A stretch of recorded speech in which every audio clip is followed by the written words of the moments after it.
What's going on, everybody? Good evening and welcome to the Occult Rejects. Yes. Feels With weird saying it Greypilled. without Nick here. Yeah, it's very weird. With Greypilled and Headless Giant. What's up, guys? This is just a last minute show. We had talked about doing it, but then Headless fell asleep. I had to go pick my son up from a football game. So we got in touch with each other and we were like, yeah, let's do it, man. It's Friday night. Why not? That's some cool stuff that we're going to talk about tonight, guys. Hopefully we get some people in here. I know there was no promotion for this show. So that being said, I am Jules from the Greypilled podcast. You've seen me here before many times. The Mississippi Mystic, the sound scientist, the Elohim etymologist, and I'm here with Headless Giant, the Headless Giant, the only Headless Giant. What's up, bro?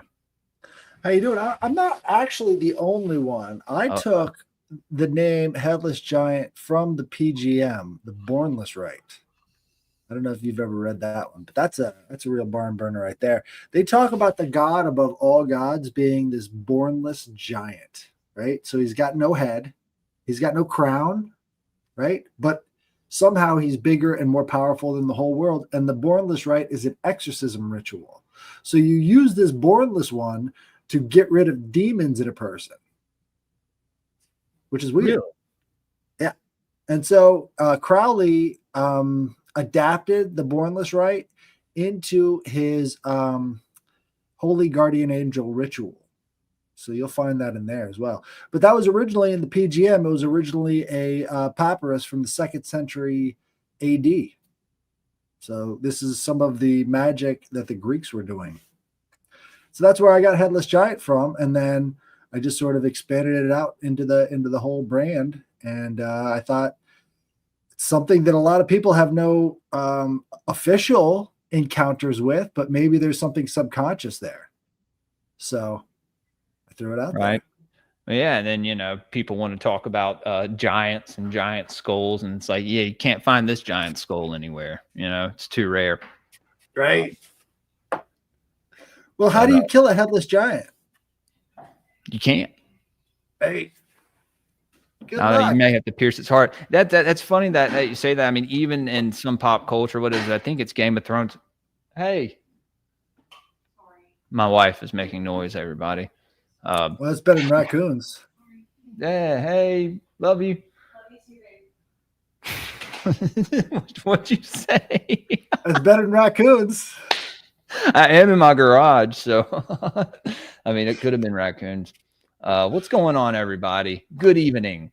Good evening. But what is? I think Game of Thrones. They say that they're like they say that we all live inside the eye, or the eye of a blue-eyed giant or whatever. Yeah. Interesting. Yeah, it's pretty cool. It seems like they may have gotten that from like real mythology or real lore. Guys, what's up?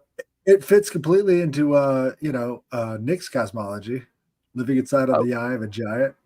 Oh yeah, eye of a blue-eyed giant. Yeah. What's up, Nick? Where is Nick right now? He's either in Florida or no. Florida's later on in the month. You're not in. Are you in Arkansas, Nick? Arkansas, that's what it was. Damn it. Was it Arkansas? Because I was going to try and go to that one. Yeah. This next year. Oh, he's in North Carolina. He's in Franklin. Guys, so if you're in Franklin, go see Nick. Nick, where is the event? Tell us real fast. Guys, we did a deep dive Sunday, little episode with Stein from Greyhorn Pagans podcast, and Headless and Nick were there, and it was on the Green Man.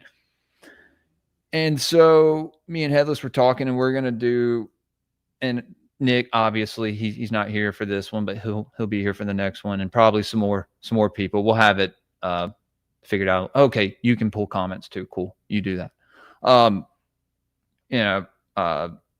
This is part 1 of Rustic versus Urban Gods, because so we did like a little deep dive on the Green Man. We'll probably come back to that.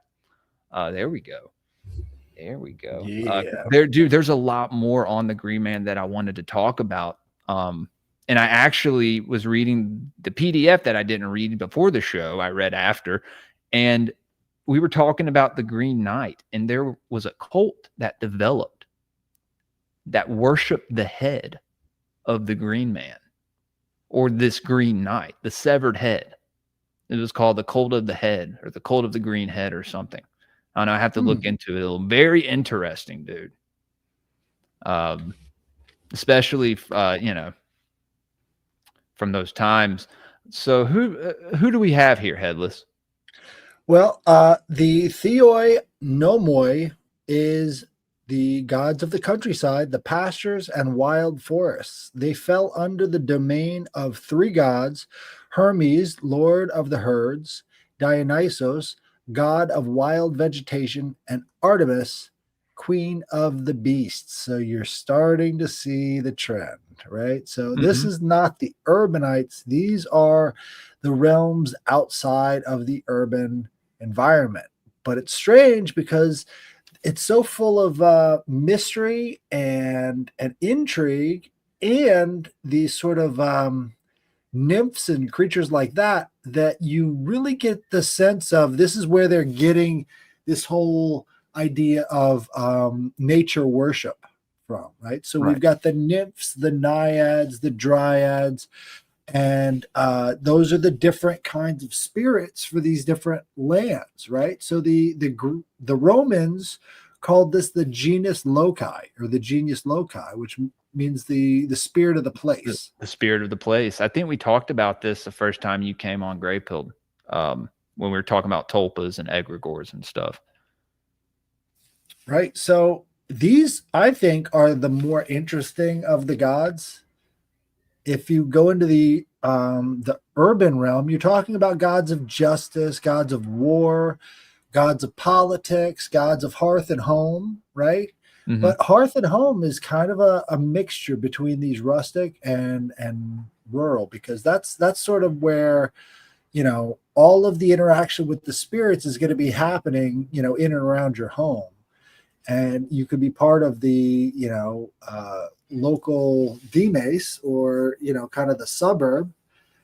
And that is sort of how you're sculpting your environment, is sort of be reflective of nature, so that these nature spirits can sort of be generous and gracious with you, right? Because you're sort of leaving stuff for them so that they'll bring blessings to you. It's like a propitiousness with nature, instead of being like conquest and kill, right? Because these nature spirits are kind of your brothers and sisters too, from maybe a different path along the theogony.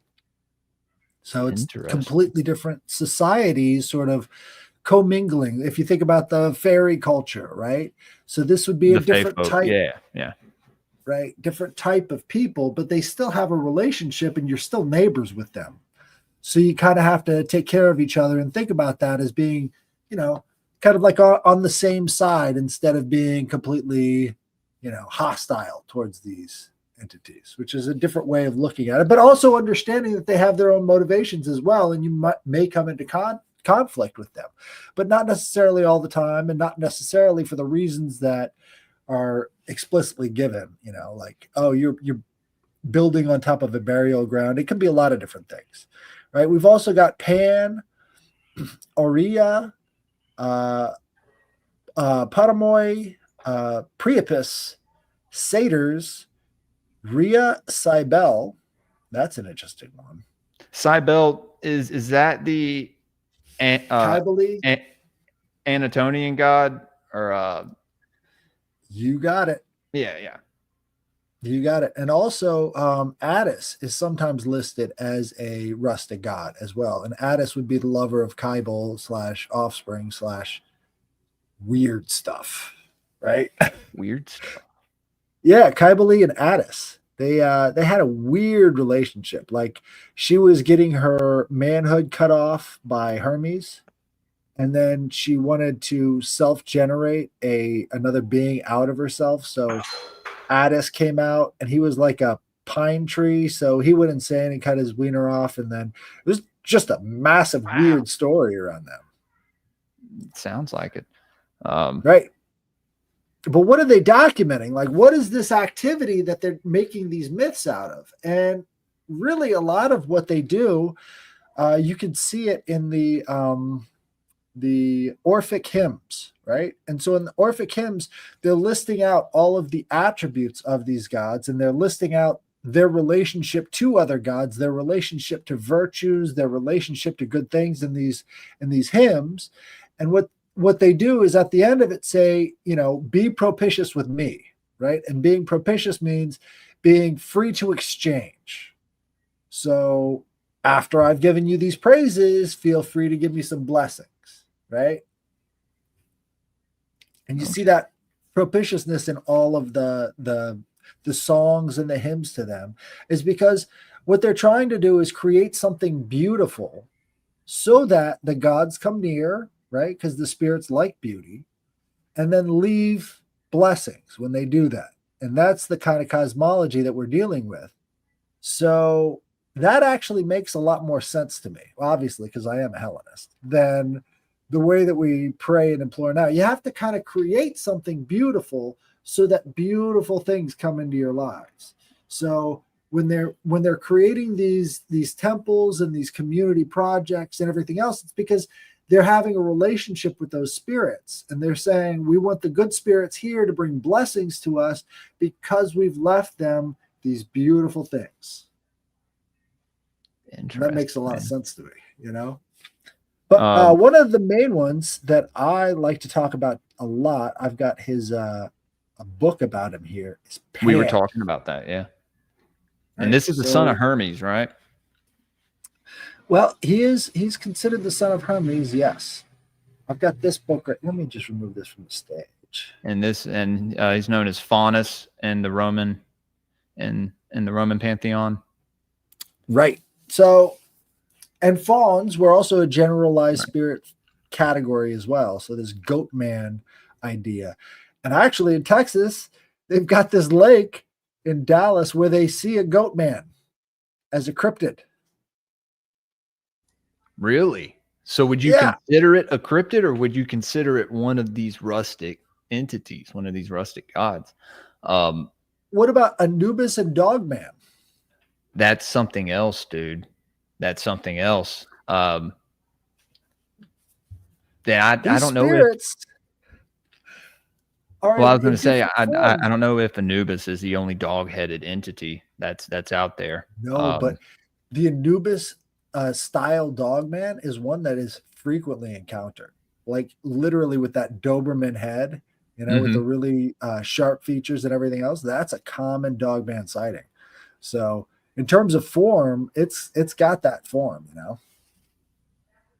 Definitely. As maybe one of several. But also another thing that is very, very common in Greek mythology is shape shifting. That we see they wait. So they talk about that?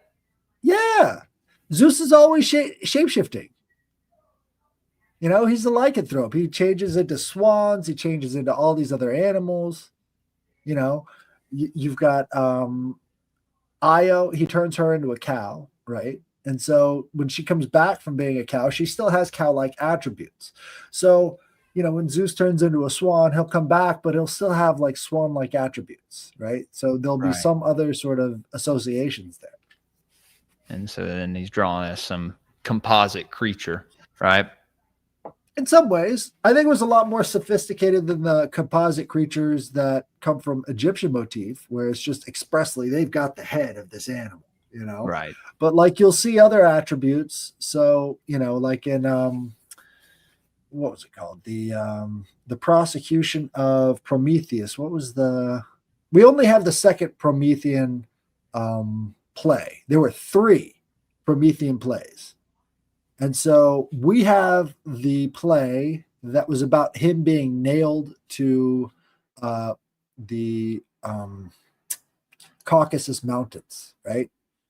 We don't have the first part where he steals the fire and brings it to mankind. And we don't have the third part where he's freed from the Caucasus Mountains by Hercules. But this was a series that was like the Star Wars trilogy of its time, right? It was a big one. And so we only have the middle version of this 3-part series, but this was big back then. And so in a lot of these plays, you will have these characters reoccurring over and over again. Pan being one of the characters that always reoccurs. But the idea there is that, you can kind of create a sympathetic magic by having these plays put on and leaving your audience with a certain kind of feeling. I always say that theater is the first church, right? Because that's where the Greeks had all of these pantomimes using masks and other things to represent the gods, right? And since we don't think of polytheism as being a religion nowadays, we don't see how that's the same thing as church. But that's what they're putting on, They're putting on church. Right. Yep. Yeah, that's funny you say that about Pan, or about somebody seeing like a fawn-like creature. I've seen a couple cryptid videos, dude. I should have been more prepared and thought about, maybe I can find them, or maybe somebody else can find them. I don't know if people have gotten the goat men on video, but there are lots of different goat man sightings from around the country. Dallas is just one of them. If you look up Dallas goat man sighting, you'll find it immediately. There's this lake between Dallas and Fort Worth that this thing is spotted at. Can we watch that on here? I don't know. Will we get a strike? I think it's just reports. I don't think they have any videos. Oh, no videos. Okay, let me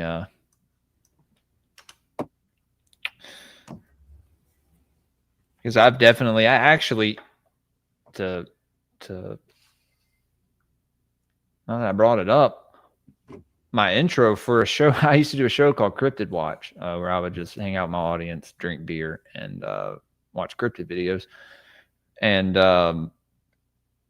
it's a lot less fun once you stop drinking, Tried to do them since then, and it's like, oh fuck. It's like, I think I've seen these videos before. We also that was the thing as well. We ran out of cryptid videos to watch. But in the intro, now you got AI slop. You can just watch AI slop forever because it's infinite. Dude, yeah, my wife and mom have been sending me all these pictures of them with like Freddy Krueger behind them, and I'm just like, stop doing that. And that's creepy. I don't like it.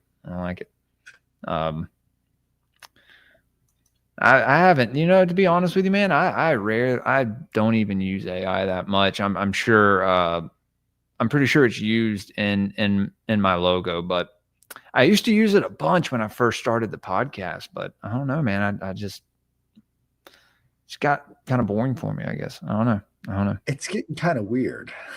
That too. You know about the uncanny valley? Yeah. We've reached the uncanny valley of AI. It's like, definitely, this is really here, and it's really fucking strange. Well, it's really hard to tell also, like, what is and isn't AI. That's what I mean. At first it was easy, but now I'm like, okay. Like they're bringing celebrities back from the dead on AI and stuff. I saw a video today of Michael Jackson with like Tupac and all these. I'm like, what the hell is going on, man? Looks so real. If there's money to be made at replicating these celebrities and making it as real as possible, we might be living in kind of like the Back to the Future Cafe 80s type reality, where everything is just sort of retro in different pockets around, because they could just bring it back, and anybody who has any sort of affinity for that stuff, you can go right in there and nostalgia out. Yeah, that'd be kind of cool. But then you'd have to probably, I don't know, there's going to be some people that are probably going to get the brain chip that takes you back to the 90s or something. Yep. You know what I mean? That 90s brain, they're going to be Matrix. Like, which one you want, the 70s, 80s, or 90s? Oh, I'm good, man. But will it be better than what we have currently? I don't think so. I think the more entertained we're being entertained to death right now. Oh, definitely. And I think that's just going to keep. I'm trying to zoom in. Do you know how to? If you take your fingers and you kind of like. I know. I'm trying. It's not. Like Oh, there we go. Now I just got to make it full screen again. This touchpad is awful. So to start with Pan, I think it's interesting to look at the Greek letters, right? So they had a different relationship to their letters than we do, and seeing those letters for what they are is very important to really get to know these gods. So Pan is like the beginning of the words that mean everything, right? So pantheist, everything is God, right? Pan global, you know what I mean? Everything is also the word for Pan, and they thought it was an interesting crossover because Pan himself doesn't seem to have these everything like qualities. Like he's a goat man. How does a goat man represent everything that exists? Yeah, right. He's a satyr. The satyr, Right. right? Yeah. Yep. And so how is this guy supposed to be all that is? Do you kind of see it yet? Because it No. takes a minute once you get into the idea of that he's part animal, part God, you can kind of see how he represents mankind. We're part animal, and yet we have this higher cognition, higher way of thinking, right? He's also the god of the seven tones coming from the pan pipe, right? The seven planetary energies is like all that there is, and he's got the pan pipe with the different planets, right? And he's blowing the pan pipe, bringing all these energies into the world. And he's the god of the forest. And also, in most depictions, his goat body had a bunch of spots on it, and those spots were representative of stars. Really? Right. I So didn't know you're any of this about him. right. So you're This is starting all to new to me. see. Right. So when they've got Baphomet, right? Baphomet is a derived version of Pan. Obviously, And yeah. Pan was also given the Satan treatment, right? So, you know, the horned god is the horny god is the bad guy. Right? That's Pan sort of. He's the perpetually horny, always trying to breed God. Right? How does that relate to us? Well, if you think about it, nature doesn't need any of our help to get it on. Like they are constantly breeding and making more of themselves. Right? So that energy of fertility is what you get when you go into nature, and it's constantly taking care of itself and doesn't need you. Right? In fact, you're an impediment to what it's doing Right. most I of was the going time. to say the world could go on without us, but we could not.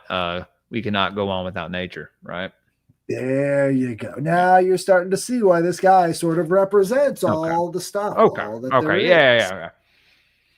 And it's a really potent symbol because it incorporates our more base desires, our more animal like qualities with our higher thinking desires and our higher thinking aspirations. And Right. in that contrast there, you've also got a lot of evil, right? Because these motivations can lead you to do some pretty horrible stuff. And they're not making any judgments on what is good or what is evil. They're just saying this is what is. Right. And then you got Baphomet, which is everybody just universally says that's evil. But what are they Right. really pointing at? It is both male and female. It is both creator and It's destroyer. symbolic. It's The whole symbolic thing of is completely symbolic, dude. Yeah. everything. So when you're condemning it as evil, you're actually condemning the entire universe as evil. You're kind of slipping into this Gnostic thing because this is the representation of all of those factors coming together in a single image.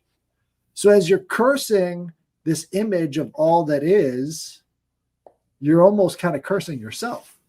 It's kind of like a Tar Baby. Have you ever heard of that concept? No. So there was this Brer Rabbit story about how he set up this tar baby, which was just a bunch of tar that was in the shape of a guy on a stick, right? And then this other fanciful creature comes over and starts a fight with it. And he ends up trying to hit this thing, and he gets his hand stuck in this target that was meant to get him stuck, right? And in a lot of ways, I see that Baphomet image as being bafflement or stopping everything, right? Because you're cursing all that is by looking at this thing, and you're included in that. So you're almost cursing yourself, and it's Baphomet is bafflement. It stops everything.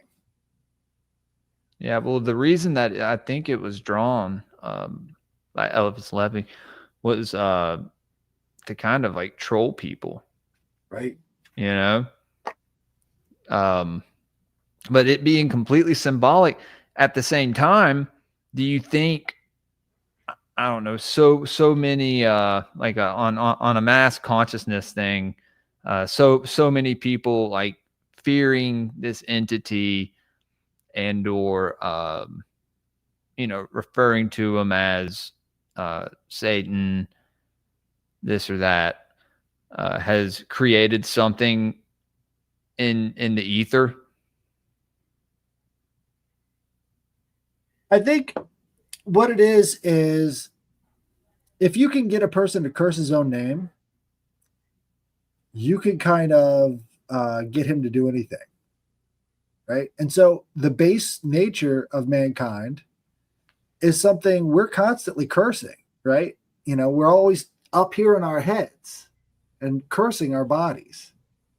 And in so doing, our health goes on a drastic decline because all we're using is our brains, and we're not actually, appreciating our bodily functions, right? And so I think it works the same way when you're looking at these images of maybe something that is gross or off-putting, and then cursing that thing when it represents a piece of yourself. You're kind of cursing yourself in a lot of ways. And so I think when you hold up these images of evil, what you're doing is you're making it inevitable. These things have to come about because it's part of you. It's part of our universal unconsciousness. Well, everybody has a lower and higher self, right? Lower and higher nature to themselves. That's, what I think part of our soul, or like a maybe a dualistic nature to it, or something. But that's what you see it a lot with the animal symbolism. A lot of it's used in the occult and the esoteric to represent that lower nature of man. It's funny. I have animal heads tattooed all over my body, and it's like I didn't, before I even learned what that really meant. It kind of speaks for itself. They also look pretty fucking rad. So yeah. Just too expensive nowadays. Need more tattoos. But I live over a tattoo shop now. Oh, that's awesome, dude. No, well, I guess it depends. I think on that's a big trap. Oh, I think tattoos are a big trap, dude. Explain to me, please.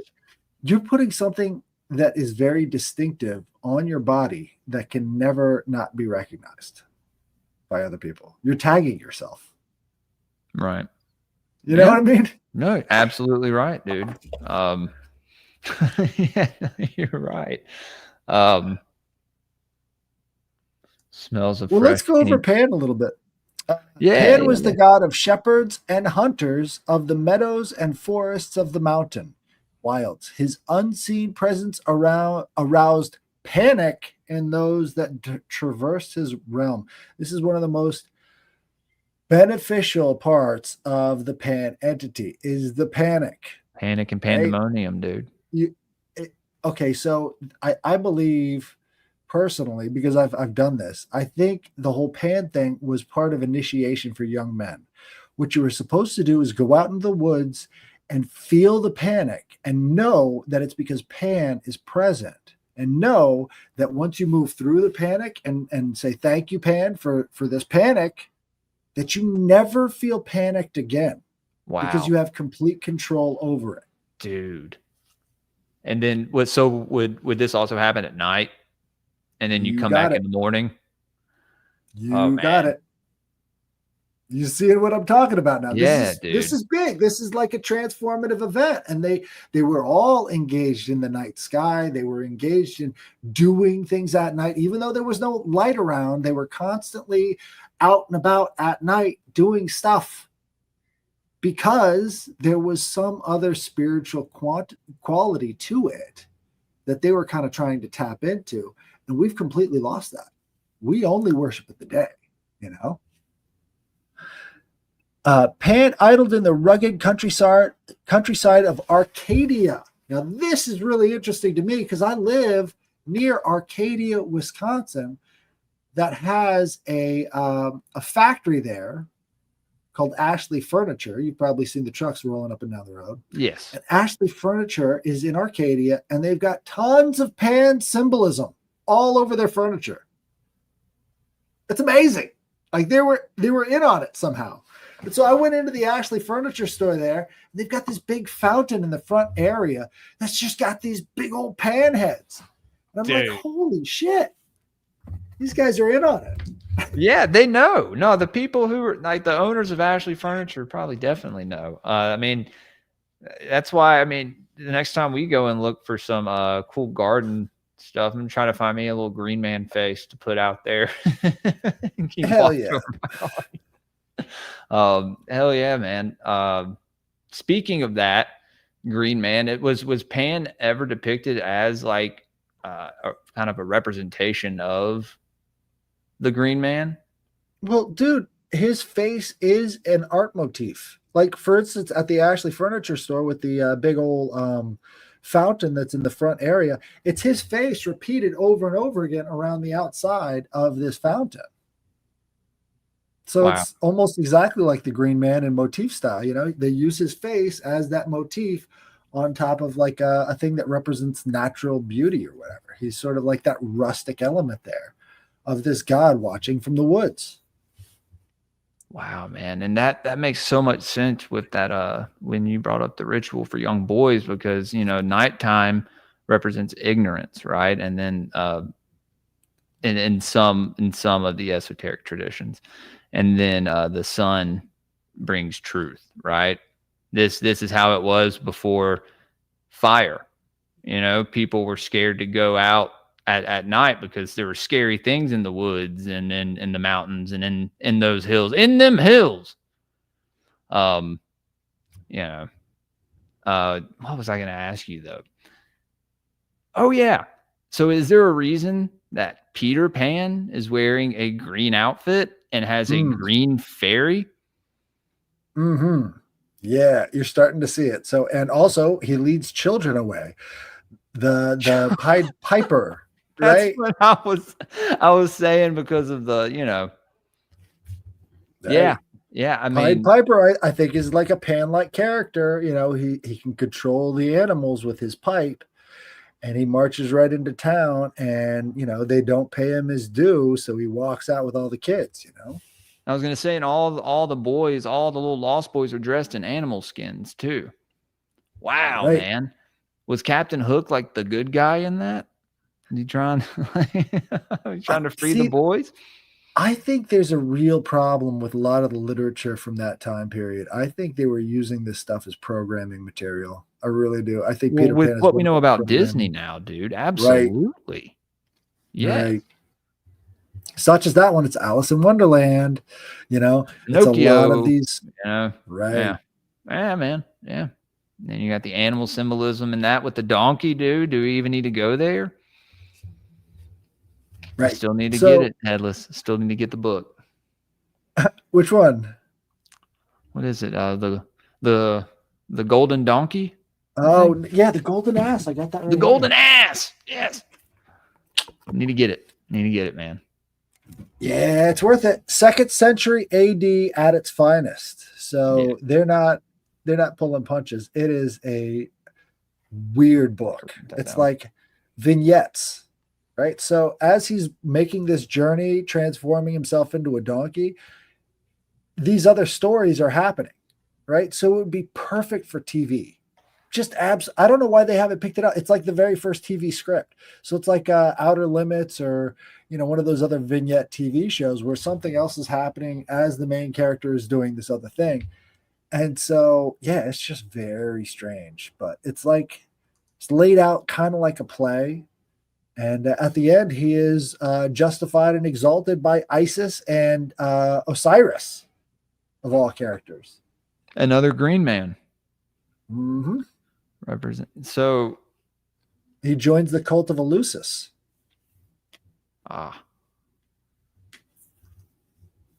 Yeah, that's something. Once I read that, me and you're gonna have to sit down and talk about it. Sure. You're gonna want to go chapter by chapter because it is chock full of just strange, interesting references. Well, I'll get it here in the next week, and when I tell you I'll do something, damn it, I'll do it. Most people, when I was telling people for about 6 to 7 months, hey, we're gonna do Twin Peaks watch parties on Patreon. Guess what? We started doing them, and then more than that. So yeah. And guys, hey, sorry about I had like 2 shows. I had 2 people cancel on me this week. And so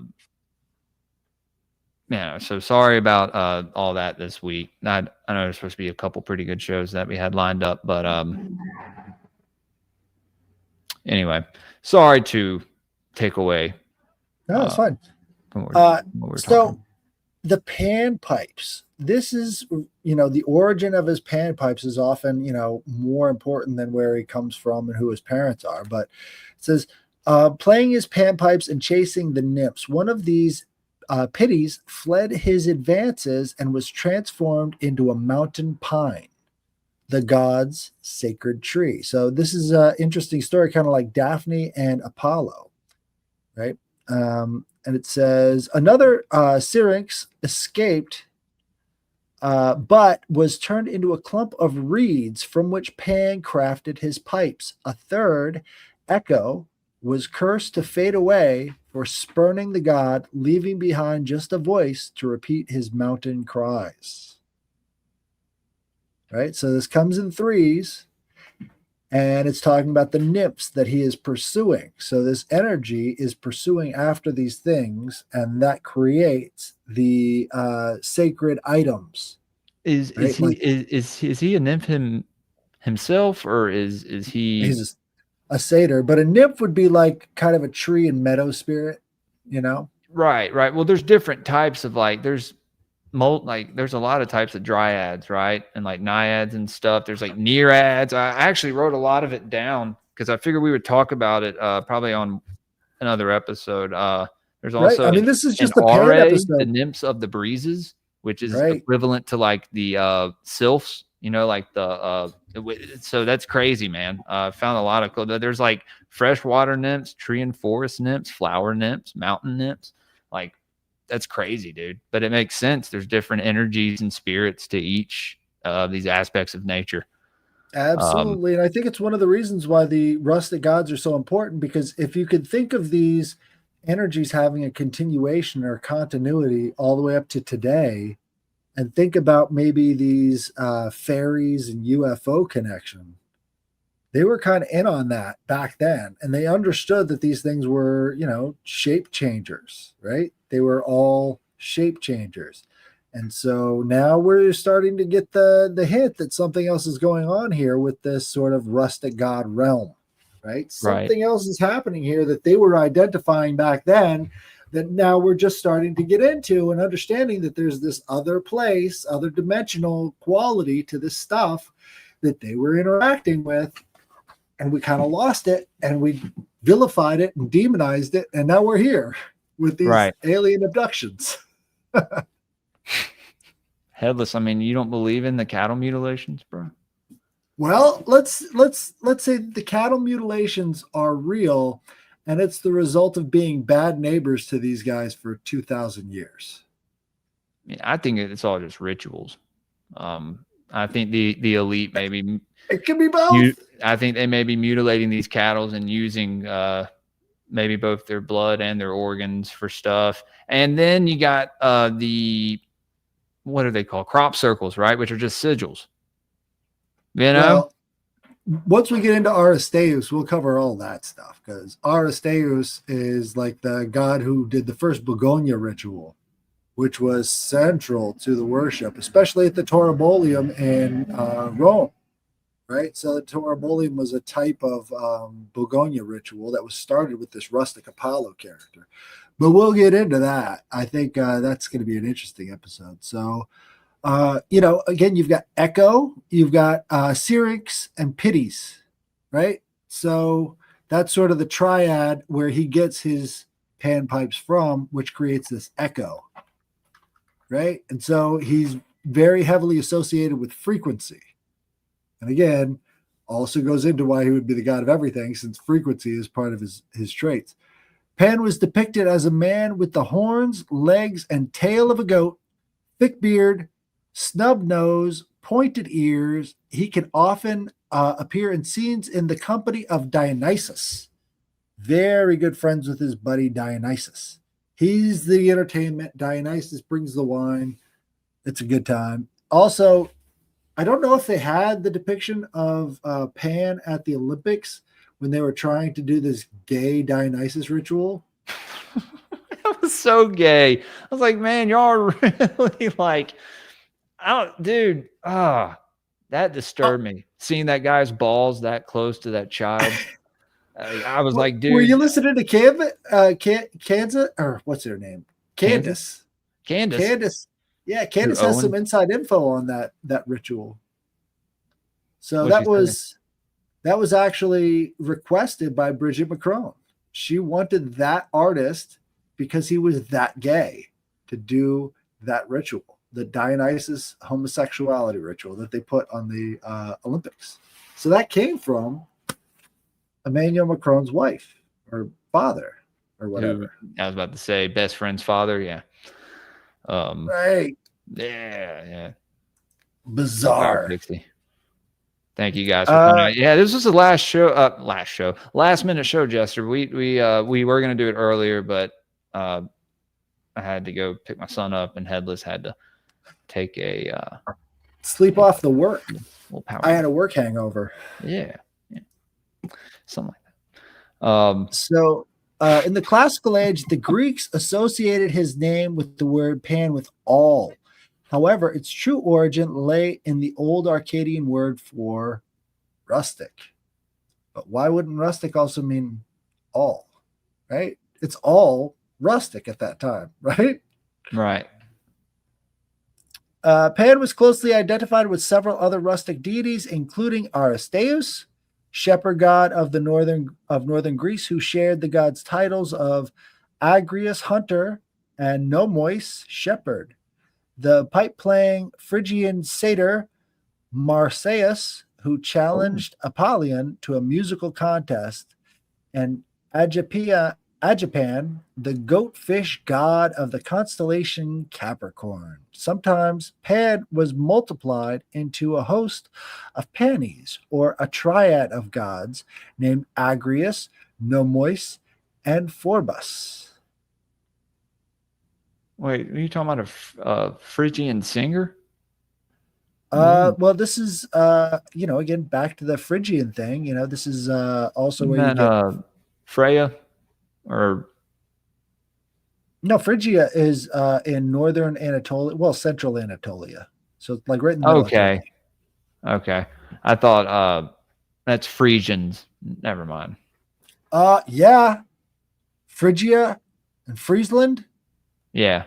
Okay. Phrygia and Phrygia. Okay. Yeah. There is a crossover because they were Germanic there. That's the origin of the city. Okay. Oh, I'm glad I said something. Yeah, no. When they had their big Viking era in Phrygia, they were wearing the Phrygian cap. But no, Phrygia and Phrygia have nothing to do with each other. Yeah, I downloaded the Orlinda, and fascinating stuff, dude. I'm just like this deep in there, and it's already, I'm just like, wow. So yeah, dude, you're gonna have to hop on a bunch of these episodes with me. This is my first time really diving into like the Greek pantheon, the Roman pantheon. Like, my first year of Greypilled was focused mostly on the Sumerian pantheon, Mm-hmm. So I've actually learned quite a lot from you, dude.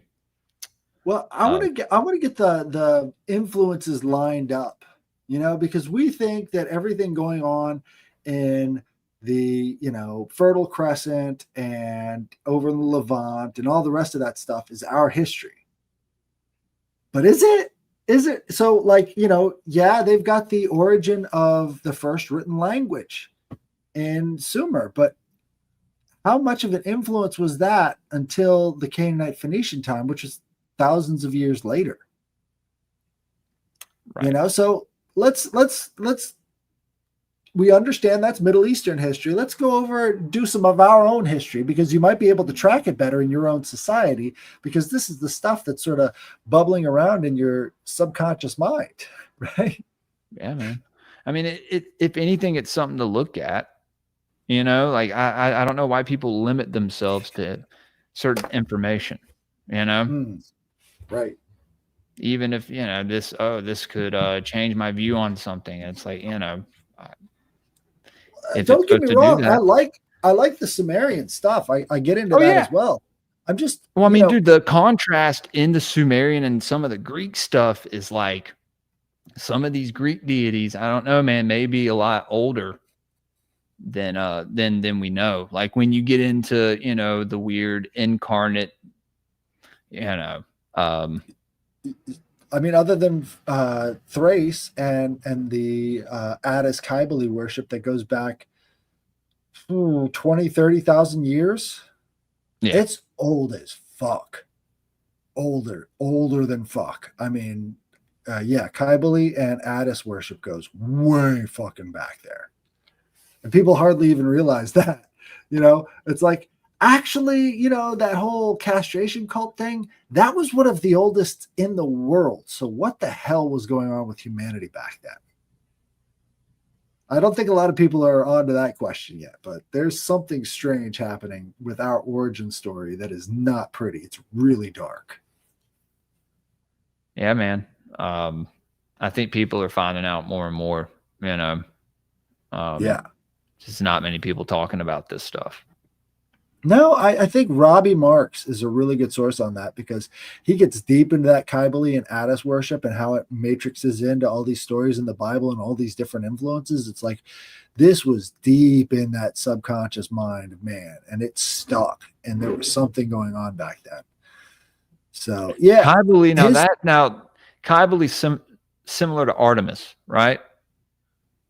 In some ways, yeah. There's the crossover between the Artemis covered in all of those weird bull testicles that's supposed to be sort of like the Artemis Kybele. Okay. Have you ever seen that? Let me look that up. I read about it. That's why I had put that down. Let's see. I'm sorry, guys. They turned this road out here into a freaking motorcycle rally every time I figured that's what it was, man. I was like, I'm hearing motorcycles.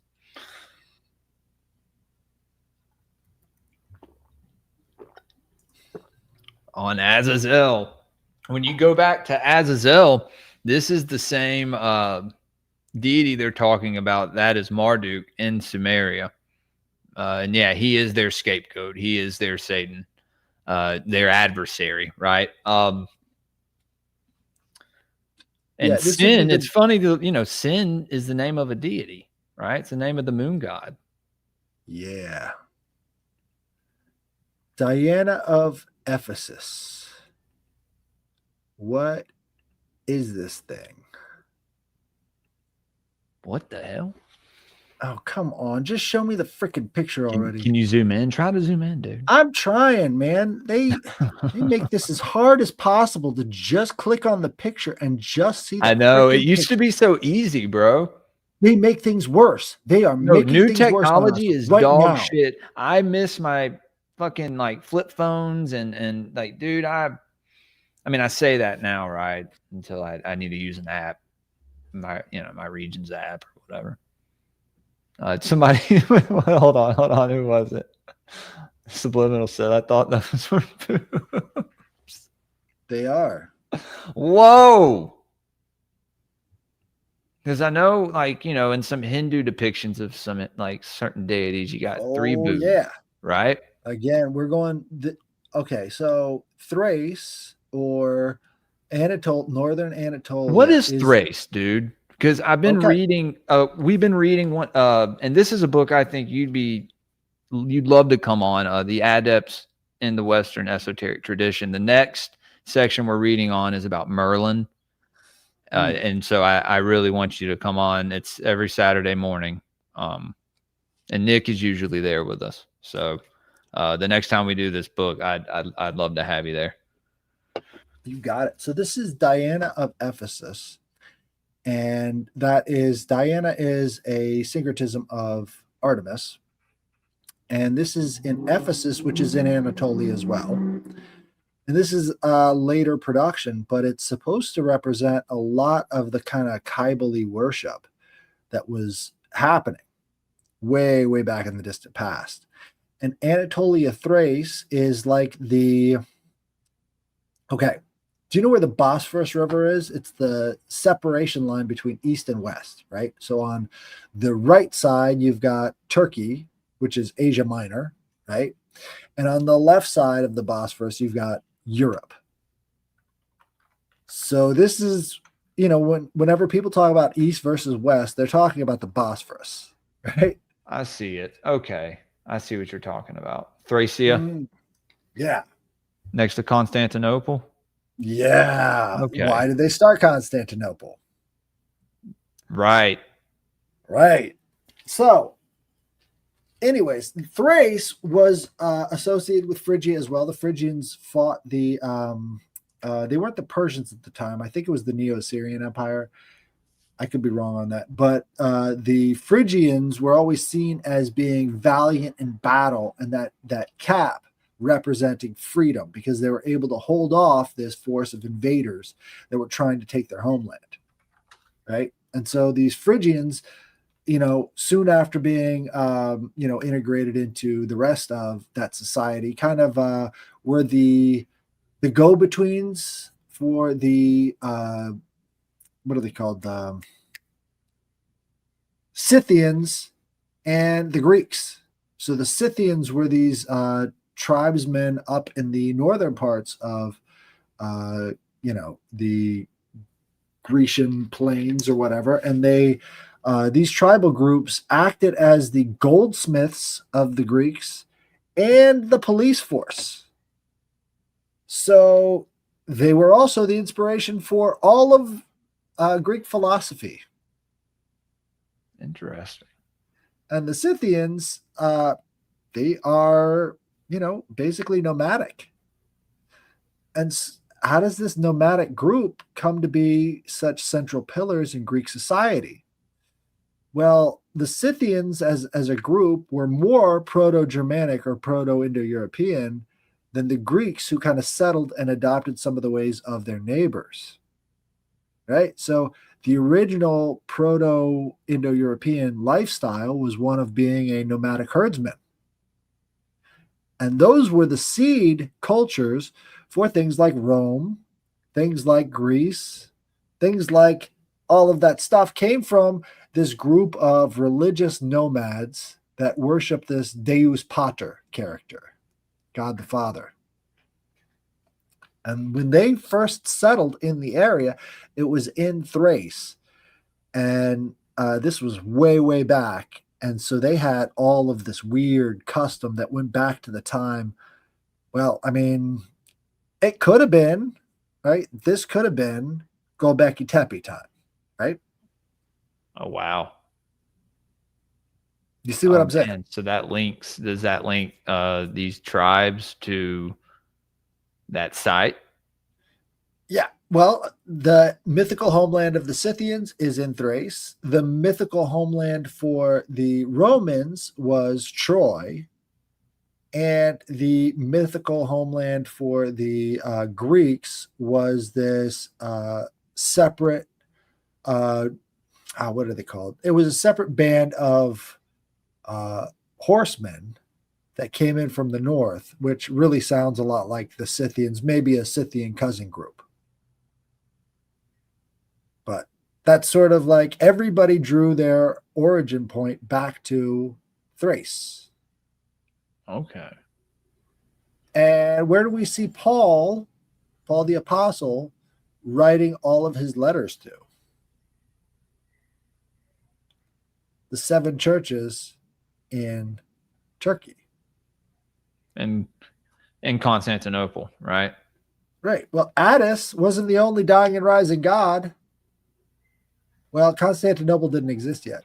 Well, Oh, it did okay, exist, okay. but it wasn't called that. Eastern Roman Empire yet. No. That came later, but it came for the very same reason that Christianity was so important to the region, is because the Eastern Roman Empire was keeping out the Persians, and they could not allow Turkey to fall, Anatolia to fall to the Persians, or else the Persians would start sweeping the rest of the region. And is this the story of Sparta and all that, or is this later on? Much later. So the Persians were on like a war path for forever. It's always been east versus west. It's sweeping always been further west. Yeah, I was gonna say. So it took them that long to. Damn, dude. So back then there was just always a war going on somewhere between east and west. Wow. Persia tried to invade Greece. This is where you get 300 from. That okay, right, okay. Yeah. Always a conflict. So before that, Troy was on Anatolia or Asia, right? And Greece invaded Troy. And then all the survivors from Troy sailed around and started Rome. Okay. Yeah, Greece invaded Troy because of one Helen. Dude. Yeah, because of Helen. Right. Do you think there's any symbolism to that story? Oh yeah, big time. Yeah, big time. Yeah, I don't know if I have the context for it, but yeah, it seems right. I was gonna say, yeah, that's just a off question. So yeah, I love that movie Troy. It's a great movie. Sorry, keep interrupting you. Well, the weird little spot in Turkey that was so important, right? As Rome is being invaded by Hannibal, right? They're instructed by their holy books, the Sibylline prophecy or the Sibylline oracles, to go to Turkey and retrieve this stone of Cybele and bring it to Rome, bringing the old goddess back to her people in Rome. And that's what would allow them to defeat Hannibal. And so they went and they took back Cybele worship into Rome. They took back their egregore, dude. Yes. Yeah. And it granted them a victory? Granted them the victory. Eventually, they had to invade Spain to get it done. But yeah, they won. And then they wiped out, all of Carthage, close to 150 years. Well, maybe more like 75 years later. So that was a big blow. That was a big defeat for Canaanite Phoenicians. Big time. They hate Rome for that. But Hannibal came in from the north. Is that when Rome became Amalek? No, this is before that. So that goes further back. Okay. I didn't know if that is what made Rome, kind of what until now, right? I mean, literally up until the Greeks were more in conflict with the Israelites at this time than the Romans were. Okay. I appreciate you clearing all this up for me. I'm just asking questions. Yeah. It's all a timeline issue. Once you get the timeline of the classic world down pretty well, you can really see how things are unfolding today, because a lot of the same grudges still exist from the classical period into the present, and nobody's willing to acknowledge that. Nobody. Because the whole world falls apart at that point. We're built off of these, uneasy compromises of ideology and peoples from that time period. Right. But especially in Turkey, because Turkey used to be Greek. all Greek. And now it's all Turk. That's mind blowing, dude. I didn't know that. The Turks came from Afghanistan. So they just invaded and Yeah. took. Wow. Took it from the Greeks. And the Greeks always fought hard for this plot of land from the Persians. And the Persians took the Turks and basically allowed them to completely occupy and take over that place because, when they were fighting the Ottomans, right? The Ottomans weren't Turkish yet, Well, they kind of were, but again, it was that Turkic sort of influx. So were they still white Islam. when they were Ottomans or no? Not really. Not really. They were already okay. I figured they had already been invaded. Right. So the Orthodox Christian Church did not have, a real policy against, race mixing. So they had a lot of Turks come in during that time period. And then when they all converted over to Islam, the Ottoman or the Eastern Orthodox shrank and shrank and shrank until it was basically nothing.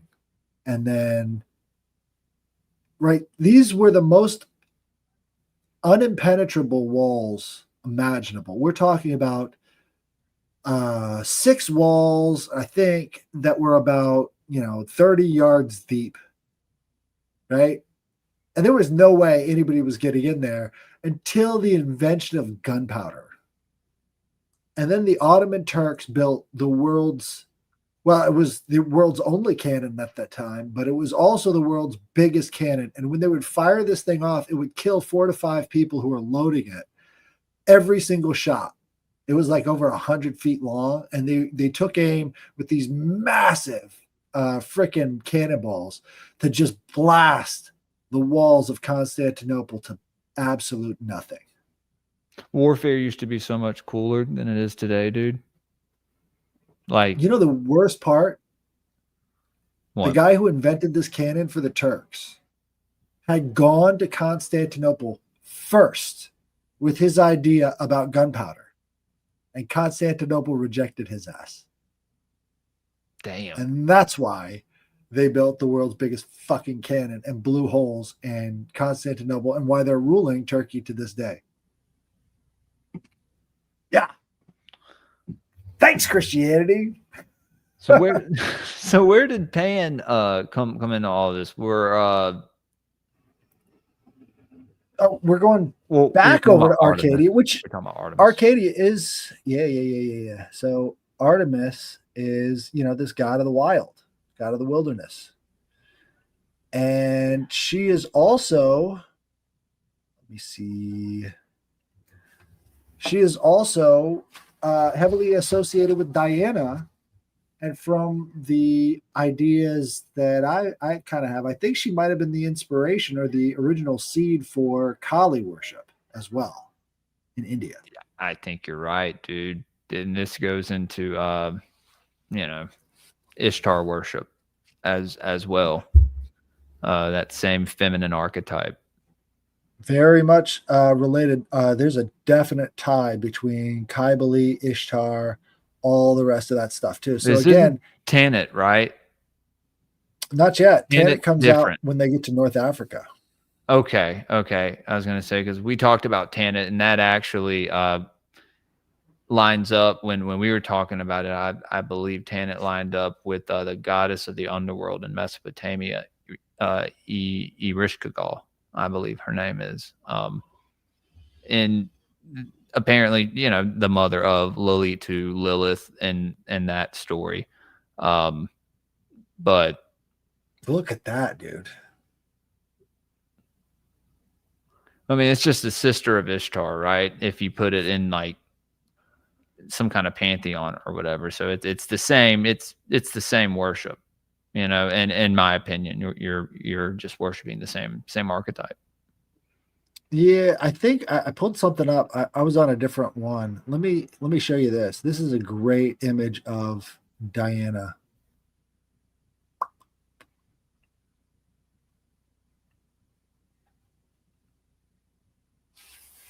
Diana, you never hear that name anymore, man. No, it's deep underground, but our entire Washington D.C. complex is built off of the Diana worship. Really? Columbia, yeah, Columbia is a derivation of Diana. I didn't know that. Oh yeah. Wow. What do you think of that thing? So Artemis lives, and people who don't know about the goddess, they're again, no offense, but there's a reason why they cut you off from this kind of knowledge. Right. Yeah, man. We talk about it all the time, dude. They don't want us knowing this stuff. Right. Yeah, that's why they they destroy everything. They destroy everything. Oh God, is that milk? That's water? A fountain. Oh, it's water. I don't know why I asked if that was milk. Sorry. That's fucking powerful. I mean, look at that. That's a what pretty does cool that say fountain. to you? Right. This is like What's ancient on her body shoulder, horror. dude. Is that like a little homunculus? Yeah, she's got these two weird little homunculus, and then she's got the apples all in this wreath around her neck. Yo, I do see that. Yeah. And then she's got the I kind of thought they were pine cones for a second, but aura around her head. Oh yeah, is that her halo? Mm-hmm. That's way more than a fountain. Yeah, man, that's a shrine, right? I mean, there's something else to that energy. But again, one of the most ancient goddesses ever, and we're talking about it like it's nothing. Like this goes deep into the human DNA, right? Well, I mean, do you know about the rat ancestral memory studies? No. So they started doing this process where they would take these male rats and then introducing them to a stimuli over and over again until they would respond in a certain way, right? They might give them food pellets or whatever once they play the sugar, tone.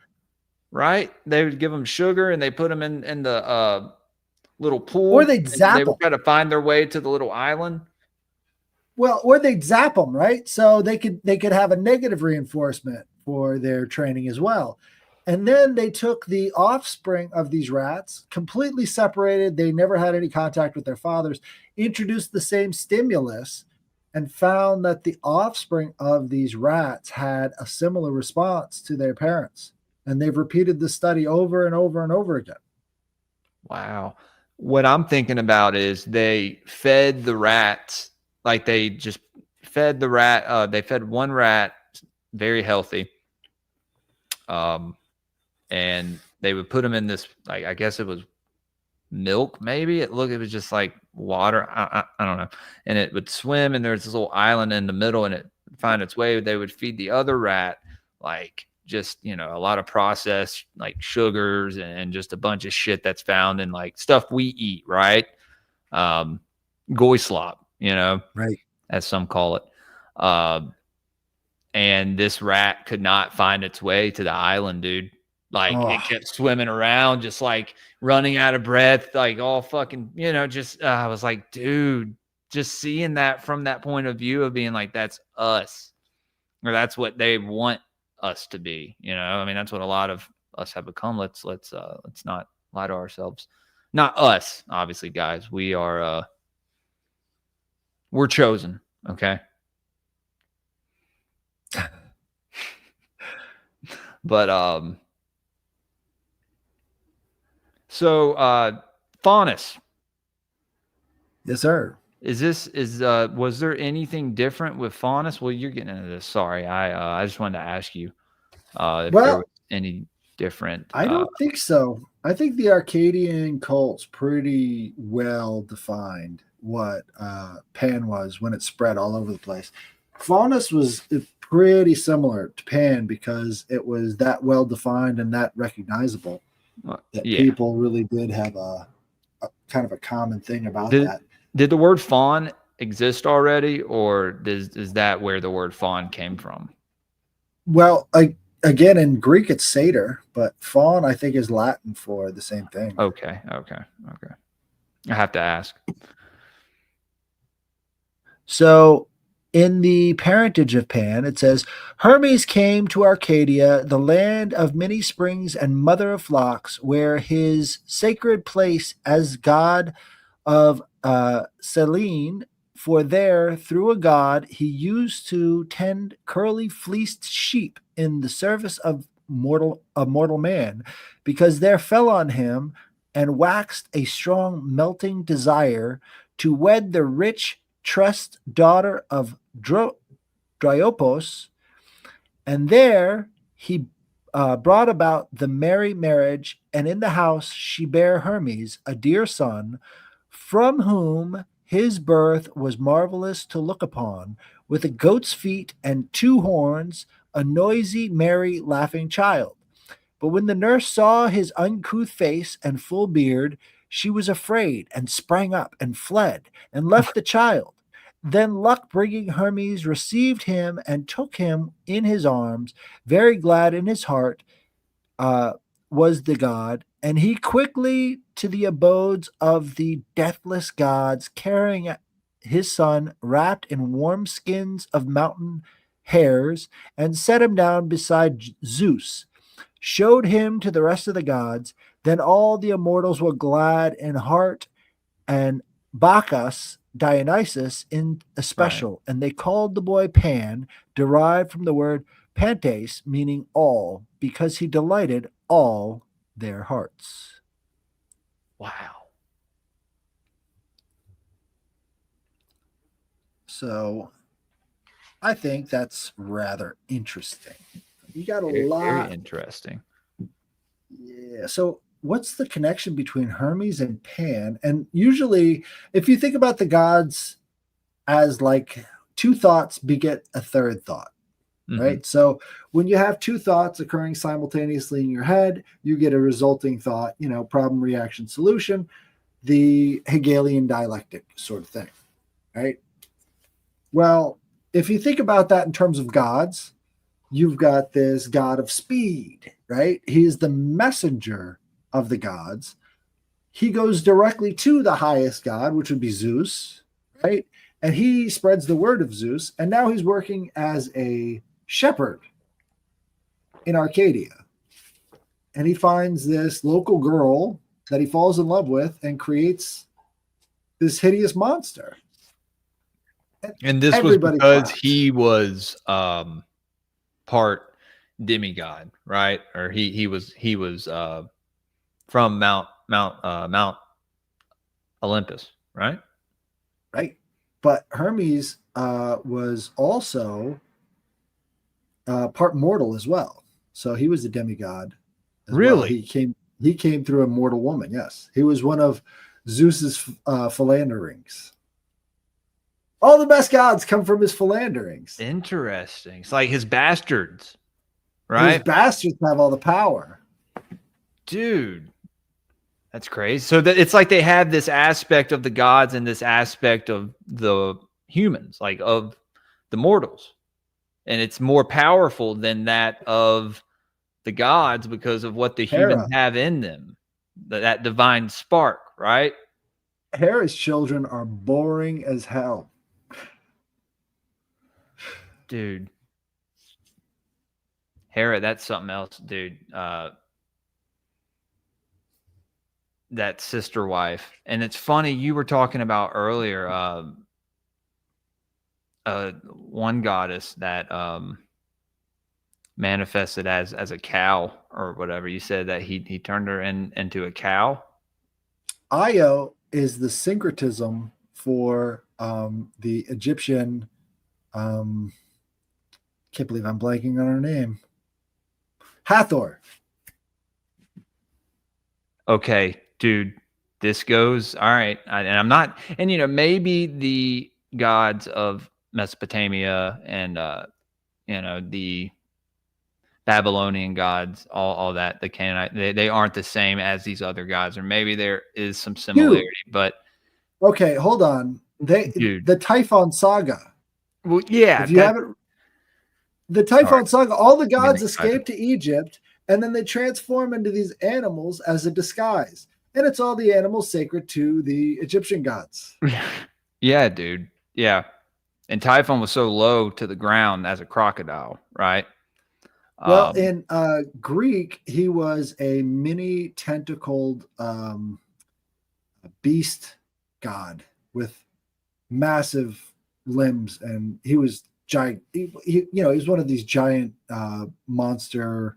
I guess you could call him like a what do they call kaiju? He was kind of like a monster kaiju thing.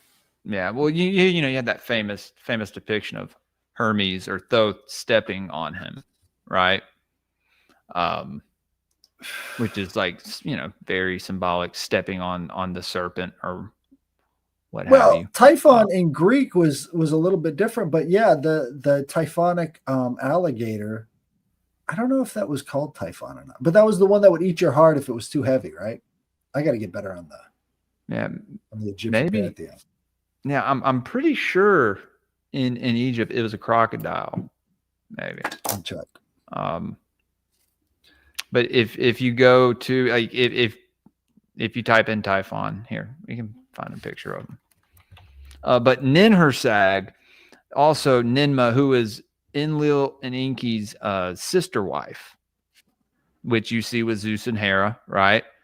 And you see and other, I'm pretty sure, in other pantheons. I don't know. I'd have to look. But she was known as Ninmah, and then later, because when they were on Earth, they started to age, right? This is the story, and she became known as the Lady of the Mountain, but she was made fun of because she had and this was drawn up in some carvings, like she would have like the face of a cow. Like she was like this woman, but like had a cowish face, and so like people would make fun of the Lady of the Mountain or whatever. So as this she is became the crone or whatever, transformed, because she was obviously like this maiden goddess for so long, and was, probably looked at as beautiful, and then became this woman of the mountain because she from what the story or the mythology says, she hated seeing her family destroy each other, right? In which they did. But I just thought that very interesting. And then you brought up Hathor as well. And in my research, that deity ties directly into Hathor. So there's a real huge connection that goes on with these rustic gods and the animal spirits, especially the bull and the the moon horns. That's a big rustic factor as well. So there's a lot of that stuff is in there. Horns represent lunar? Sometimes, yes. Okay. And oftentimes it's associated with royalty or the highest tribal leader, right? So the people who wear the horns are the highest. Moses is depicted with horns in some pictures, dude. Horns, right? As as well as the depictions of the devil. The devil has the horns because he represents the old hierarchy. You know what hierarchy means in Greek? No. Divine order. Oh, wow. Yeah, hierarchy. Like the Hieros Gamos. Do you know about the Hieros Gamos? No, Headless, I do not. You're teaching me so many things. I'm learning so much. It's called the Holy Sacred. It's the divine union between God and man, and also God and woman, and holy sex. Oh. The Hieros Gamos. Anytime they would have these fertility rituals where the emperor would go out and bang the high priestess in the fields, that's Hieros Gamos. All of the stuff going on with Priapus that we were talking about last time, Hieros Gamos. So there is an element to all of this that includes sexual acts that does not get recognized in other religions because it's too old and too ancient for them to even talk about. Right. It came out of fashion, but you can still see elements of it within the whole saga. So this is Typhon in Greek. So Typhon was a monstrous storm god, ding, ding, ding, ding, ding, who laid siege to heaven but was defeated by Zeus, imprisoned in the pits of Tartarus. He was the source of devastating storms which issued forth from the dark nether realm. Later poets describe him as a volcano giant trapped beneath the weight of Mount Etna, the one that still goes off to this day in Sicily. He was trapped. So that's the same as Apollyon, right? No. Apollyon is well, if you go into Revelations, the they talk about right? being in the pit, right? It's close, right? But if you look into the origin myth of Patmos, I can look that up in a minute, but it has to do with Apollo going down a well. And so what you see in Revelations is that Apollo is in the pit. So he could be doing a diatribe on the origin story of the island that he was on, because he hated all the other gods. He was very Jewish. So cried out as he struck him. Right. They like to do that. Imprisoned in the pit of Tartarus, right? So that's a common theme as well. And because the Titans were also imprisoned in the pit of Tartarus. Was Tartarus a physical place? Yeah, Tartarus is the underworld.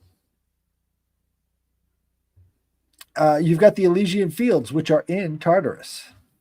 That's sort of like the general what's it called? The valleys of Gehenna, right? Well, that's in the Bible. Well, yeah, you know what I mean. Like the Sheol, or there's a lot of names for it. Right. And there's even a fiery part of Tartarus too. So it's the Elysian Fields is just a neighborhood. Well, people say hell is fiery, but when you look into what hell really is, it's ice cold, right? Well, according to what's his name? HEL. Well, right.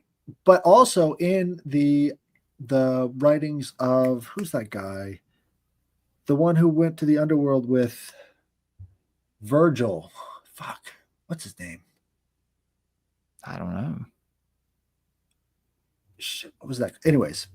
Yeah, it was a cold place. There were like 7 layers of hell, and they talk about all of this vision from this Christian guy who went to hell with Virgil, and then at the bottom layer of hell is Aeneas. Satan. No, this is much later. I don't know. This is during the Christian period. It was this guy who had a vision of hell, and he wrote it down, and it became sort of like Catholic canon about how they see hell. Jeez, what was it called? I don't know. I'm trying to find it.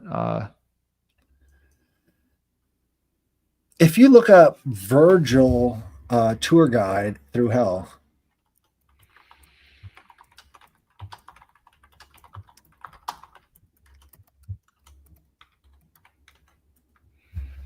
Dante's Inferno. How can I forget that? Yeah. So Dante's Inferno pretty much became, Catholic canon when it came to hell. But in Dante's Inferno, again, hell is very cold at the very root of it. Right. And also in Norse mythology, Hel is the Teutonic goddess of the underworld. Right. And she's very cold. So Typhus was a winged giant said to be so huge that his head brushed the stars. He was man-shaped from the waist up, 2 coiled serpents in place of his legs. He had 100 serpent heads for fingers, mithy matted beard, pointed ears, and eyes flashing in fire. Freaking weird. Kind of a kaiju thing. You know what I was thinking of? Helheim. What's that? Helheim, just the realm of hell. She's the goddess of. Yeah, the realm of her. Yeah, okay. Right. So, according to some, he had 200 hands consisting of 50 serpent-headed fingers on each. Hands had 100 heads proper, One was human, the other 99 bestial, of bulls, boars, serpents, lions, and leopards. As a volcano demon, Typhus hurled red hot rocks at heaven, and fire boiled forth from his mouth. Sounds pretty nasty. Typhus, a monster of the primitive world, is described sometimes as a destructive hurricane and sometimes as a fire breathing giant. Now, again, I'm just describing facets of Yahweh. I was about to Right? say, well, I mean, Typhus, that name, I didn't even think about that, even coming from Typhon, dude. Yeah, Typhon is very closely related to Set. Sometimes. Well, if you look at this depiction, it looks like a menorah. It looks kind of like a menorah with all the snakeheads. Hold on. Is it on the screen? Yeah. Dude. Yeah. Wow. Mm-hmm. So in Hesiod's theogony, now after Zeus had driven the Titans out of heaven, gigantic Gaia, in love with Tartarus, the pit, by means of golden Aphrodite, bore the youngest of her children, Typhus. So this is the monster god, the very last of Gaia's creations, Gaia being Mother Earth. And this monster was the youngest of all of her children. So she Ichnida, the Dracaena, she-dragon of Delphoi, was at once received from gold-throned Hera and brought up, fell cruel Typhon to be a plague to men. Once on a time, Hera bore him because she was angry with her father Zeus, when Cronades bare all glorious Athene in his head. Thereupon, queenly Hera was angry and spoke among the assembled gods. For some reason, they keep confusing Kronos with Zeus. It's like, weird, because it's like it says, because she was angry with Father Zeus when Kronos bare all glorious Athena in his head. It was Zeus that bore Athena in his head. And her father was Kronos. So, anyways, thereupon queenly Hera was angry and spoke among the assembled gods. Yes, now I will continue that a son be born to me to be foremost among the undying gods, that without casting shame on the holy bond of wedlock between you and me, and I will not come to your bed, but I will consort with the blessed gods far off from you. When she had so spoken, she went apart from the gods, being very angry. The straightway large-eyed queenly Hera prayed, striking on the ground flatwise with her hand, and thus speaking this: Hear now, I pray, Gaia, and wide Ouranos sky above you, Titans, gods who dwell beneath the earth, about great Tartarus, and from whom are sprung both gods and men. Hearken you now to me, one and all, and grant that I may bear a child apart from Zeus. No wilt lesser than him in strength, nay, let him be much stronger than Zeus, as all seeing Zeus than Kronos. Thus she cried and lashed the earth with her strong hand. Then life-giving Hera was moved. And when Hera saw that, she was glad in her heart, for she thought in prayer would be fulfilled. And thereafter she never came to the bed of wise Zeus for a full year. But when the months and days were fulfilled, the seasons duly came on as the earth moved round. She bare one neither like the gods nor mortal men, fell cruel Typhon to be a plague to men. Straightway large-eyed queenly Hera took him, and bringing one evil thing to another, gave him to the Dracaena, and she received him. And thus Typhon used to work great mischief among the famous tribes of men. Pindar, Pythian Ode. So that's his take, that Hera created this thing because she's a bitch. That's very similar to Sophia and Yalda Boa. Yeah. No, dude. I mean, I'm sorry, I'm still tripping out about the typhus typhon thing. It's like that's like his manifestation as a disease almost, you know? Right. And so Echnida is the queen of the monsters. And you really see a lot of kaiju kind of crossover there, right? So this is like the start of kaiju culture. And then you've got all of the monsters like the Lemurian Hydra, right? The one that Hercules fought. That's the product of Echnida and Typhon. You've got the what's it called? Chimera that other guy fought. Product of Echnida and Typhon. Like these are all the children of this two You pairing talking about the monsters. three-headed dog, Well, it's got that Cerebus or Cerebus, Cerebus? I think, is also a product of Echnida and Typhon. Like all of the weird monstery creatures come through Echnida and Typhon. That's their brood in ancient Greek. Very interesting. Which is fun because it creates this sort of contrast. Man is always sort of dealing with these monsters that have been produced from these wars between the gods and these things. And it's almost like that's your opportunity to become like the gods, is by slaying these monsters. What's up, not nice guy? Thanks for raiding the stream, bud.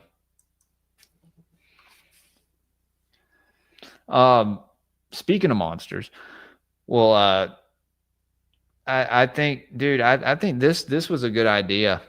To be honest with you, I'm pretty excited. We have to come up with an intro. We have to find like a name for this series or something. I like Rustic Gods. You like the rustic verse the urban gods? Well, I mean, just going rustic. I mean, because we could talk about the urban gods in a whole different series, but just going straight. No, that's dude. Yeah, no, I'm fine with that. Very similar to my Elohim etymology episodes where I do with the Sumerian deities. So I'm with it, man.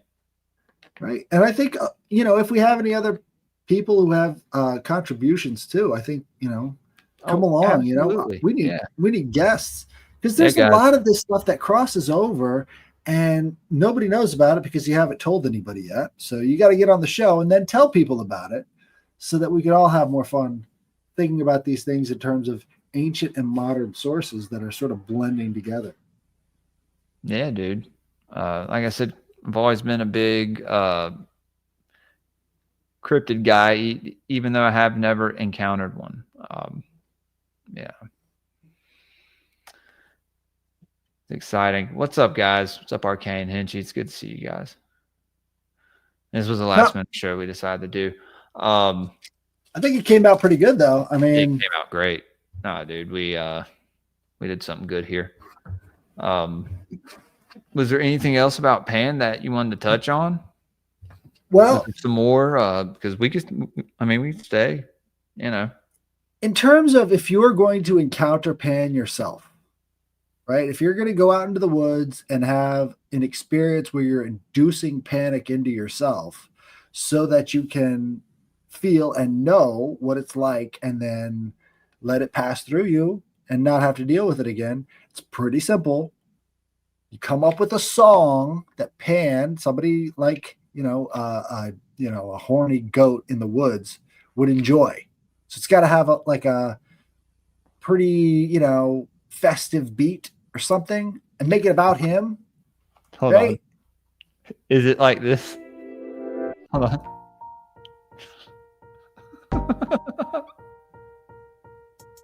I think a little spicy. It's got to have some spice to it. This is the one you played earlier. Yeah, this is the horny goat, right? Sorry, guys. StreamYard has music. No, we won't get a copyright for that. So. No, not at all. That's the 666 sample. He's got a 666 drop. Did you know that? Let me turn it up. 666. Its number is 666. Would have that, dude. Nice. We got to put some more Hey, sound. it is October. It's spooky season. Nick used to play that at the beginning of every episode. No, when somebody drops the 666, he has to do his 666 drops. Did he do it when the Temple of Set guys came on? Yeah, dude. He did it and they didn't even hear what was going on. It was hilarious. I missed that one, man. I should have been there for that. That would have He's been hit it very a couple of interesting. times. He's hit it a couple of times because people get so superstitious about that number. It's just like, come on, you got to at least make fun of it a little bit.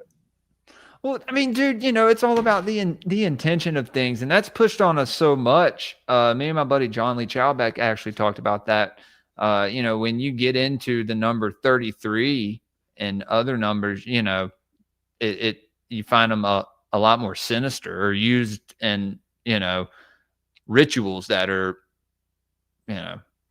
a lot Human darker. sacrifice rituals, right? Yeah. Some along the lines of that, but the 666 only 33 hours. there. Only 33 hours after the death of Charlie Kirk did they find him. He does this all the time. He's like, stretch me out, so I got to pick him up and shake him around. Dude, cats really love that. Cats like to be stretched. Like, apparently, it's healthy for them, right? And plus, if you're doing it, they're not clawing up the furniture because they're trying to stretch while they're doing it. There was a little mouse out in the garage last week. I was just like, fuck, I got to get a cat. We live in the country, dude. I have to. We have a Maltipoo. He's not going to do much. He barks a lot from behind a glass door, but actually he's got some balls, dude. And well, considering his are gone, he no, we're fucking with the soundboard, Q. Calm down, Q. Connie is a cryptid. And Headless, we got to get you on for a cryptid watch, dude. Come hang out and we can just watch cryptid videos and fuck around, man. I can invite Nick. We need to go on a goat man hunt. We got to catch this dude and we got to feed him a lot of beer. I think that's the key. We got to go find one of these dudes. Find the goat man. Man. We can trap him somehow. A 36-pack of Busch Light and just watch what happens. Dude, I guarantee you if we encountered something like that, there would be men in black there in 2 seconds. Some weird shape shifting ass dude in a trench coat. This is why you got to bring the beer, because if you bring the beer and the feds don't have any beer, who do you think the cryptid's going to go with? Who do you think the horny goat man's going to hang out with? Yeah, dude. That's all I'm saying. Shout out all the cryptids out there. Yeah, no. Stretch the cats out. Yeah, meat cavern. Not the way you're thinking about it. That's why I didn't say it like that. About to say, my audience has taken over the chat. It's about that time. Why aren't you guys sharing the stream? Come on, share the stream. Yeah, guys, be sure to like the stream and share it. This was fun, dude. This was real fun. Like I said, I'm stoked to talk about the dryads and the naiads because we've been getting in on the esoteric book reviews. We've been talking about the elementals and stuff, so it ties right into all of that. And how people. We also talked about in this one book how people can manipulate the elementals. Who folks using high magic or something, dark magic could manipulate these forces of nature. Right. I don't think we have a very good relationship with these things. No. Especially what we've done to the earth by just fucking littering, dude. Like whenever I see a plastic bottle on the ground, I always pick it up. Like I try to, I don't know. I just, it's something that hits me that just feels wrong. Like, God created this earth for us to live on and we're just going to, shit on it, fucking destroy it. What are we doing? And it's not that hard. It's really not. Like, what are we doing? As a society, we've lost our damn minds. And I think that's what this whole transitional phase we're going through right now kind of represents. This panic that we're going through. The panic. I'm telling you, the next big thing is going to be a satanic panic. And dude, it's like already double happening. negative. They're gonna Oh, start. I mean, dude, that's what the whole celebrity thing is. I'm like, dude, half of these celebrities don't know what the fuck they're even pushing. You know what I mean? I mean, there are some that, you know, especially the ones that you see, you know, the biggest stars for however many years, you know, they have to pay a price to stay on that main stage. You know, well, here's lot an of alternative. actors and actresses that were from the 90s and stuff, dude. You know what I'm talking about. You'd see them in these random movies, you know, comedy movies, and then you never see them again. Like after a certain time, there were a bunch of actors and actresses that kind of like it seemed like they got the fuck out. It's like, hey, if you want to keep playing the game, you got to pay, you know? Like, I don't know. Here's an alternative, just a modest suggestion. Michael Aquino wrote the book Mind Mind War War. Yeah. in 1980 about using a native culture as a weapon against its citizens. Right?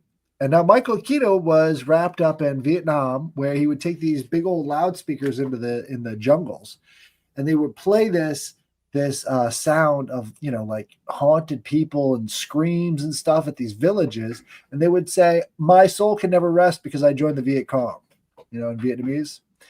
And so they were using psychological operations, manipulating people's native spiritual beliefs to get them not to join the Vietnamese, you know, resistance army, right? And he brought that home, and he's intimately involved in the entire satanic panic of the 1980s because he's manipulating a native culture's spiritual beliefs against it as a weapon, right? Yeah. So anytime you see these pop stars and shit doing all the satanic stuff, it's because they know they can use your beliefs against you as a weapon. Fear. That's why they're doing it. Yeah. No, you know, and I mean, now they don't hide it, right? I mean, Nope. used to they'd hide it. Now, not at all, dude. I'm very curious to see what this Bad Bunny guy, girl, whatever is going to do during the Super Bowl. As you know, those are always there's always some weird ritualistic shit tied into those. A ritualistic shit show. You got it. Yeah, basically. Yeah, dude. But here's the thing. So if you can scare people back into the church, right? Asses and pews automatically creates pews and asses, right? You get a lot more people in church, you're going to have a lot more people joining the military. There's a direct correlation with that kind of stuff. So if you could scare them back God into and the church, country, right? If you could scare them back into the church, you can get them back to fighting your wars for you. They use people's own spiritual beliefs against them, just like the nature thing, right? Wow, man. And it works. That's the whole Mind War thing. So was he sent into Vietnam with that intention of doing that? Or did he just was he just over there and was just like some he was a propaganda. He was placed officer. in there for that. Okay. He was attached to the Green Berets to do that.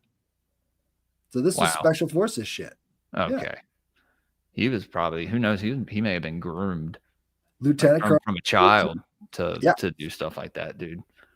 Yeah. If you haven't done it, go back and watch our Stephen Flowers episode, because when I mention this stuff, Stephen Flowers starts to freak the fuck out, and he goes on this weird MK Ultra freaking tirade that almost got Nick to cancel the stream because he was just weird and being a total weirdo. We didn't know what he was going to say. He was like sucking this guy's dick on the air. You know, it's like, where did this come? I think it was a fucking MK Ultra trigger, dude, because they were all part of that program. Stephen Flowers goes back that far, and you can see that trigger start to kick on, this automatic defense mechanism. Boom, right there on camera. That is wild, dude, to experience that firsthand. Well, and I knew something was going to kick off, because you don't want to be talking about 1970s freaking warfare with the people who are responsible for murdering tens of thousands of people, you know?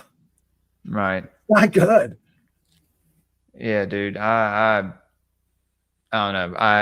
I don't know anyone personally enlisting in the military. If I do, I got to hit them upside the head. I mean, you know, if you are in the and I know you were in the military. Thank you for your service, Headless. No, thank me. Thank my recruiter. But you know, I hate seeing people die for let's be honest, for another country, you know. Not even for their own country. Nope. Not even for their own people.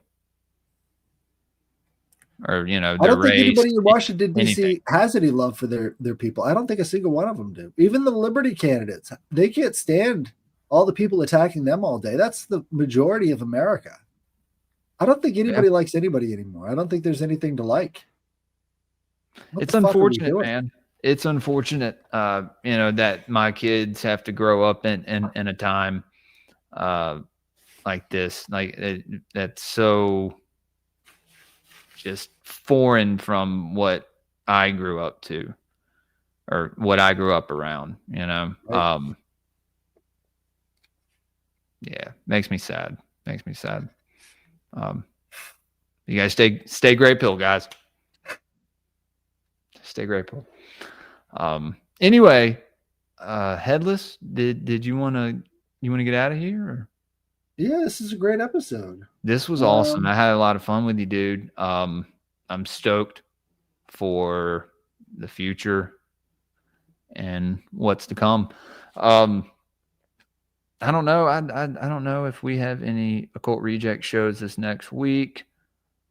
Oh yeah, I think Anio Saru may be coming on this next Friday. He does the Spiritual Shade Room. He's a pretty good guy. He asked me. I've had a few people ask me to get in touch with you guys, and I'm like, well, lucky for you, I'm you know, kind of a part of their show now. So yeah. So maybe be getting some guests on there. I know tomorrow morning, Esoteric Book Review, everybody. If you're a patron, I may just stream it publicly, and then we'll make it private afterwards. We talked about doing that for a few weeks. And then Sound Science tomorrow at 5:00 Central. Y'all tune in for that. And then Sunday, I'm having Brian from Demon Erasers on. Stoked to talk to him about cryptids. We're gonna be talking about cryptids too. And yeah, been trying to get him on for a minute. Got those shows rescheduled, hopefully for the next couple weeks. I'll keep you guys updated. But besides that, oh yeah, Twin Peaks. Maybe this weekend. I don't know. We may wait till next week since we're towards the last few episodes, or the last several episodes. But yeah, guys, follow me on X at Greypilled Pod, Rumble, YouTube, Spotify, Apple Podcasts, Patreon. Go over there, support the show if you want to. It's basically a whole different catalog of content, and so, exclusive Patreon shows. We do watch parties over there. About to have some guest episodes. So yeah, and that's it. That's it. Headless. You can find me at Twitter and on YouTube at the Headless Giant Podcast. And if you have any weird emails about paranormal experiences or esoteric experiences or a cryptid experience, or if you can tell me where to find the Goat Man, you can email me at headlessgiantpodcast@gmail.com, and we will read those emails on Thursdays at around 6:30, 7 p.m. Central. So check that out. And also, I've got the trilogues coming up this Sunday, and I've got an interview with Universe Unveiled, that crew over there, coming up, I think, Saturday. So shouts out. It's going to be interesting. Also, what's that? Trilogues is me, Ethan, and Ricardo, and we sit down on Sunday mornings to drink coffee and just go through a bunch of current events, ancient stuff. We bring something to talk about, and then we just go back and forth about it. So it's pretty cool. Hell yeah, man. I've heard you mention that before, but I don't think I've checked it out. I got to check it out sometime. All right. Wes, thanks for tuning in, guys. Thank y'all for tuning in tonight. Yeah, it's getting late here. It's almost midnight. Go and crash You out. got it. Cue All outro right. music.